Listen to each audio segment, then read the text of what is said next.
The Smoker. A boy lived in the woods, and his father told him never to go eastward, but to play in the clearing by their hut, or to walk towards the west.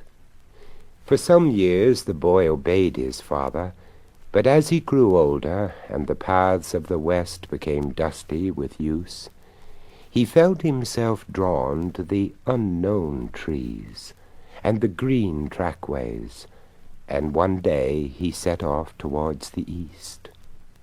He found a lake and knelt down to drink, but the water was alive with savage fish, and he nearly lost a hand.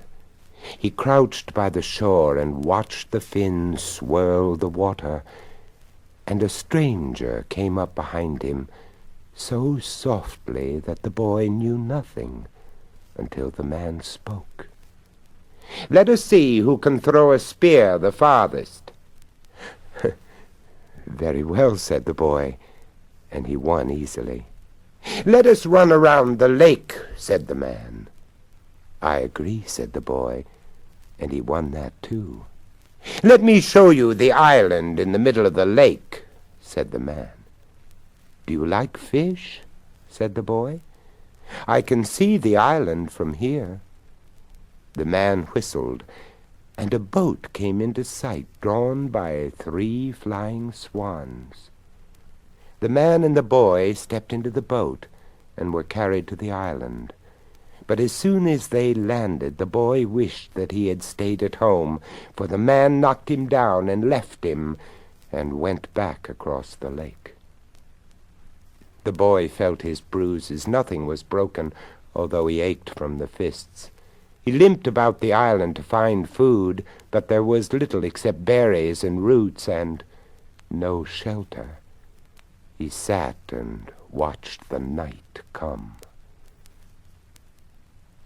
"If you would be good enough to dig an inch or so into the earth," said a voice close by him, "you would do me a great kindness." The boy was startled, for there was no one to be seen. "I'm in the leaf mold," said the voice. The boy scraped the last year's autumn, and underneath he found a skeleton lying yellow on the ground.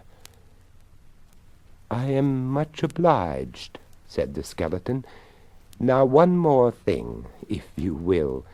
Under that tree just by the bowl, there's a pouch buried. Would you bring it to me?" The boy put his hand down by the bowl and found a tobacco pouch in the soil, and a pipe and flint. "It would gratify me," said the skeleton, "if you would light the pipe and put it in my mouth." The boy did so, and held the pipe between the skeleton's teeth. "Ah, thank you," said the skeleton. "It's the mice, you see. They nest in my ribs, and only the smoke will move them. Such a torment they are, and such a blessing this is." The boy sat without moving until the skeleton had finished the pipe. "Now," said the skeleton, "you will want to know what you can do about the man who brought you here. Well, I'll help you. He's on his way now with dogs to hunt you for sport. So you must run up and down all over the island, leaving tracks, and be sure to touch every tree. Then when he comes, hide at the top of a tree, and they will never find you." And that is what the boy did. And the dogs could not find him, for his scent was everywhere. At dawn the man took them off and went back to the land. "He will come at night," said the skeleton, "and it will be to drink your blood. But you must dig a hole in the sand near where the boat is beached, and wait for him to start looking for you." All that day the boy held the pipe for the skeleton. "And remember," said the skeleton, Don't return for a year. Then, if you will bring me a little tobacco, perhaps, it would be most beneficial. Indeed it would."